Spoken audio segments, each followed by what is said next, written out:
Alang sa mga motorista, pagpatubil na sabdaan kay big time ang ipatumang usbaw sa presyo sa mga produktong petrolyo ugma.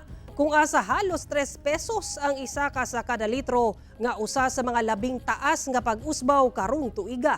Dugang detalye sa report ni Kent Abrigana.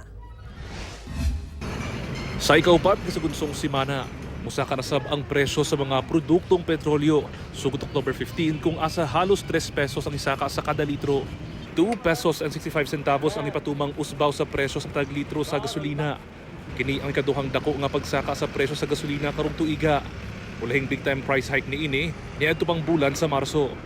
Sa diesel, 2 pesos and 70 centavos ang ipatumang usbaw sa matag litro ug 2 pesos and 60 centavos ang ipatumang usbaw sa kada litro sa kerosene. Kini na ang labing taas nga pagsaka sa presyo sa diesel ug kerosene karong tuiga. Busa ang PUJ driver nga si Archie. Plano nga magpa-full tank na aron mas makabarato. Anan lang yun. Para papultang tanan na, para di na madakan pagkaugma. Apan alang sa PUJ driver nga si Jeffrey, pasakit matod pa kini sa ilahang ginagmayra ang kita. Makuha na po na mong kuha na yung income. Miss, nalipay na may kani baba na. Yaugma, masaka na po. Sumala sa Department of Energy ang nasinating pag-usbaw sa presyo sa produktong petrolyo tungod matod pa sa nagpadayong tensyon sa Middle East. Nakaapekto sab ang production cuts tungod sa refinery maintenance ug unplanned refinery outages sa Malaysia ug Indonesia.